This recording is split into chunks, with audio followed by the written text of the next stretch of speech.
Welcome to episode 1701, Johns Hopkins, From Forbidden Love to Railroad Billionaire, 9 Lessons. This is an outline of episode 1701, lesson 1 to 5, lesson 6 to 9. Lesson 1, learn business from uncle. Johns Hopkins learned his business from his uncle. First, he quit school at the age of 12. This is a school he went to. It's not much to learn there anyway. At age 17, he went to live with his uncle in Baltimore and learned the wholesale grocery business. And 2, forbidden love and childless. While living with his uncle's family, Johns Hopkins and his cousin Elizabeth Hopkins fell in love.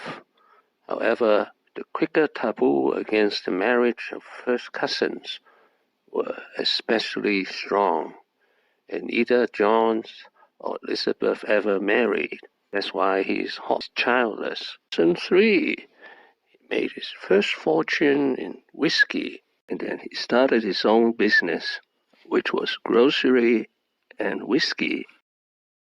Lesson 4, total dedication to making money. Instead, he devoted himself entirely to the business, never traveling, never marrying, and seldom spending money on personal pleasures. Lesson 5, retirement. At age 52, 1847, he was rich enough to be able to retire at the age of 52. Lesson 6, he made his second huge fortune in railroad. Next 25 years, he would make a huge fortune as an investor in railroads. Lesson 7, invest everything into emerging technology. This is actually how huge fortunes were made. When he started, the wagons were the major mode of transportation, and he introduced the trains. Lesson 8, he's an abolitionist and also a slave owner. Has, through the Hopkins retrospective and other efforts, begun to delve more deeply and critically into our history.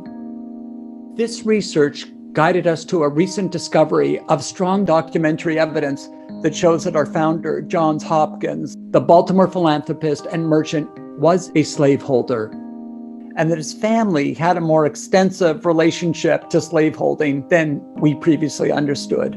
A man who in many ways appeared to be ahead of his times, we've now had to come to terms with, at least in a very fundamental part of his life, he was of his times. Lesson 9, world record for education. For example, his contemporary Vanderbilt was 13 times richer than him, but Johns Hopkins donated more. At the time, it was the largest philanthropic bequest made to an American education institution.